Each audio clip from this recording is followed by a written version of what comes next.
A first-year international student watches friendships form around her while she remains invisible, and learns that survival sometimes looks like just showing up. I thought it would happen naturally. That's what everyone said before I left.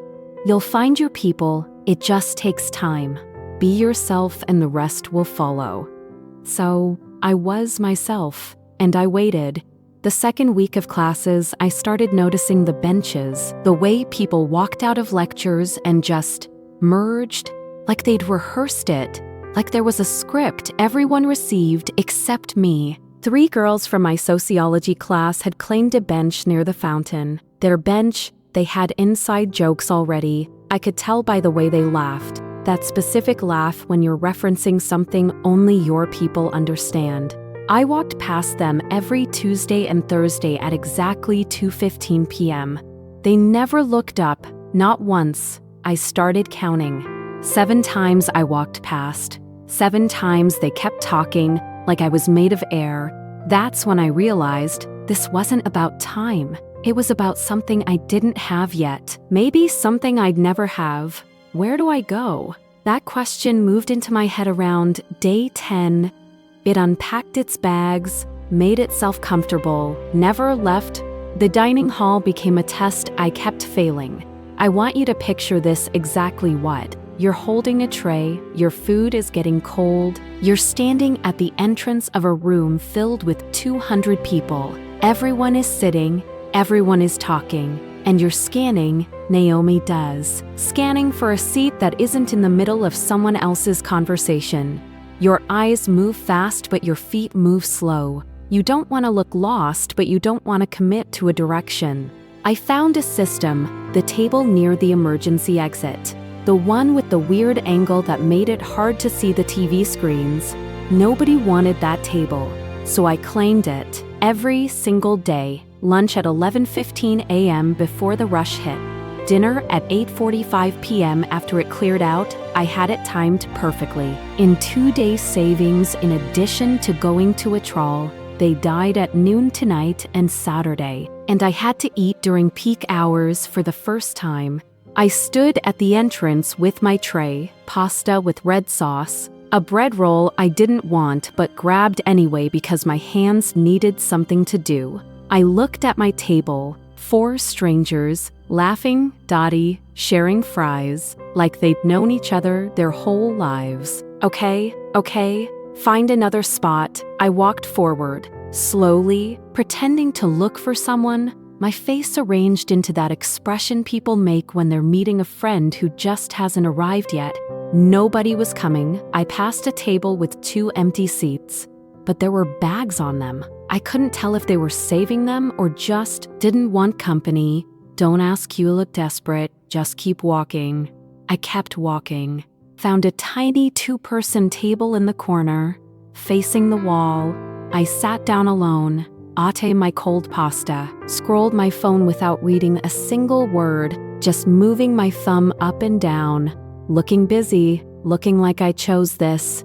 I didn't choose this. And sitting there with my back to 200 people, that's when it hit me. Maybe this wasn't bad luck. Maybe this wasn't timing. Maybe this was me. Maybe people could sense something I couldn't see, something that made them look away. My roommate was nice, I want to be clear about that.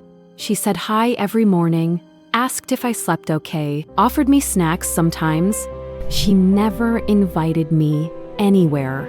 At night, I'd hear her on the phone with friends from home, laughing until 1 a.m., speaking fast in a voice she never used with me. The real voice, the one you save for people who actually know you.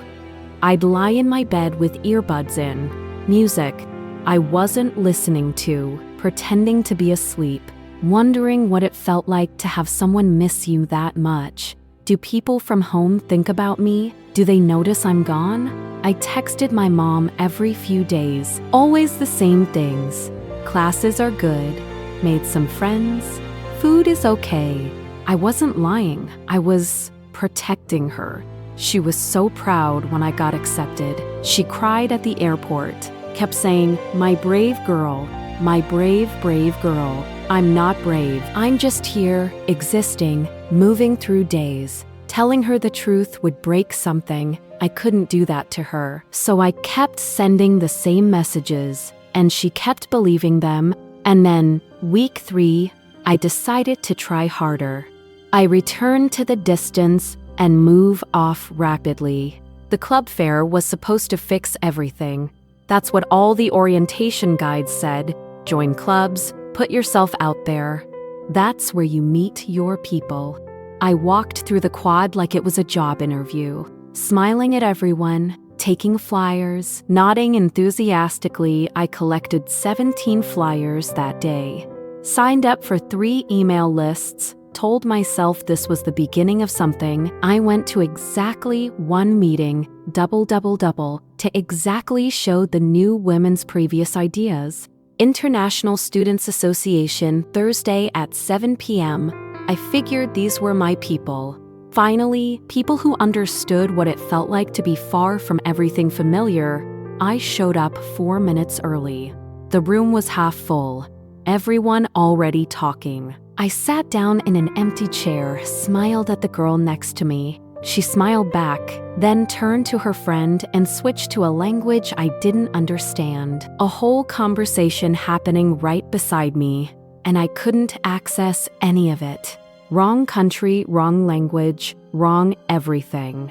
The meeting started. We went around introducing ourselves. Name, country, major. Simple enough. When my turn came, my voice did something strange. Too quiet. Too fast? And I said, my country the American way, not the way I say it at home, not the way my mother says it. Why did I do that? Why did I change it? Why did I make myself smaller? I don't know. I still don't know. After the meeting, people broke into clusters immediately. 3 girls from the same country found each other like magnets. 2 guys who'd met before started making weekend plans. And I stood near the snack table, eating a cookie I didn't want, crumbs falling on my shirt, waiting for someone to need a 4th, or a 3rd, or just anyone. Nobody needed me. I left at 7:47 p.m., walked back to the dorm alone, and somewhere on that dark path between the student center and my building, I stopped blaming the situation. I started blaming myself. Find a group of 4. You have until Friday to submit your names. The room transformed in seconds. Everyone turned to someone, pointed across aisles, mouthed you, me, and who else. People were already texting friends who weren't even in the class, and I turned to no one. I looked at the girl next to me. She was deep in conversation with someone behind her. I looked the other way. That guy already had his bag on his shoulder, already leaving. Everyone else figured this out. Why can't you? After class, I walked up to Professor Kim, my face hot with something that wasn't quite embarrassment, but lived next door to it. I don't have a group yet. She looked at me, and it was a specific look. The look people give lost things, stray dogs. I'll assign you to a group that needs a 4th. Don't worry. She said don't worry. Like this is normal. Like this happens all the time. Maybe it does. Maybe I'm one of many.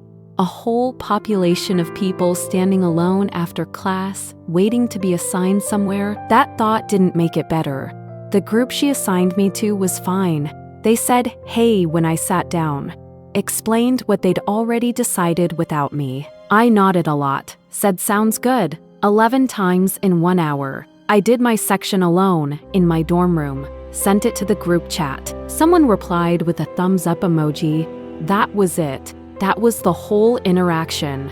This is what inclusion looks like when nobody chose you. The next week, I saw a girl from my floor at the bookstore. The next week, I saw a girl from my floor at the bookstore. Jessica, I knew her name. She lived 3 doors down. This was my chance to turn a hallway stranger into something more. Hi. She looked up from a rack of sweatshirts, and there was a pause.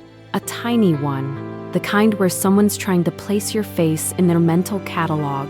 Oh hey, she didn't say my name. You live on my floor, right? Yeah, room 312. Cool. Silence. the kind that fills up fast with everything unsaid. Well, see you around. She turned back to the sweatshirts, and that was it. Conversation over. I stood there for 6 more minutes, pretending to look at hoodies I couldn't afford, waiting for her to say something else, maybe invite me somewhere, maybe just look at me again. She didn't. See you around. That's not an invitation, that's a door closing politely, and you just stood there and watched it close. That night, I looked at myself in the bathroom mirror, harsh light, tired eyes, skin that looked different here than it did at home. And I made a list in my head, all the things that might be wrong with me. Too quiet, too awkward, accent too heavy, try too hard, don't try hard enough, laugh at the wrong moments, don't laugh when I should, take up space wrong, exist wrong. Maybe I'm just not someone people want to be around. Maybe they can sense it. Maybe that's just who I am now. I splashed water on my face, went back to my room. My roommate was already asleep. I didn't sleep until 3 a.m. And when I finally did, I dreamed I was in the dining hall, walking in circles, every table full, no one looking up. The next morning, I did something different. I went to the courtyard before anyone else. The sky still that in-between color. The sky still that in-between color as not night, not day, and I sat on one of the benches, the ones I always walked past, the ones that belonged to other people. It was so quiet I could hear the sprinklers 2 buildings over, a maintenance worker picking up trash in the distance, my own breathing, and I just sat, not waiting for anyone, not pretending to be busy, not rehearsing conversations, just sitting with the thing I'd been running from since the day I arrived. I was alone, not temporarily, not accidentally, not because I hadn't tried hard enough, just alone. And for the first time, I didn't try to fix it, didn't scan for solutions or rehearse better versions of myself. I just let it be true. Let it sit next to me on that bench like another person. Okay, so this is what's happening. This is real. This is what it is, no more than me having said anything together from there. I stayed for an hour, watched the campus wake up, watched the groups form like they always did, the benches filling, the easy laughter I couldn't seem to crack. But something small had shifted. I wasn't pretending anymore, wasn't performing busy or fine, or I chose this. I was just a person on a bench, going through something hard, showing up anyway, but invited us to make sure that people are considered. That has to count for something, doesn't it? I got up when the courtyard got crowded, went to class, packed my bag slowly like I always do. Nobody turned to me when the lecture ended. I left anyway. Just get through one more day. Does. Die. That night, I stood by my window, watching the lights come on across campus.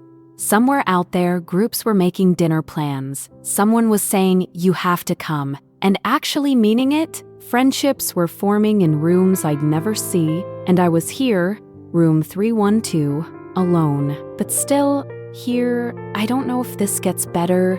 I really don't. I can't promise that, but I know I got through today, and yesterday, and the 27 days before that. Maybe that's not nothing. Maybe showing up is its own kind of brave. Even when nobody sees you do it. Even when you're the only one who knows. If this felt familiar, you're not alone. I know that sounds strange coming from someone who spent weeks feeling completely invisible. But I mean it. So tell me something. Where did it happen for you? The cafeteria? A classroom? Your dorm hallway? The club meeting where everyone already knew each other? Just drop the place in the comments. You don't have to explain anything. Just the place is enough. Sometimes it helps just knowing someone else stood in that exact spot, holding a tray, or a flyer, or nothing at all, feeling the same thing you felt. I'll be reading one. I promise.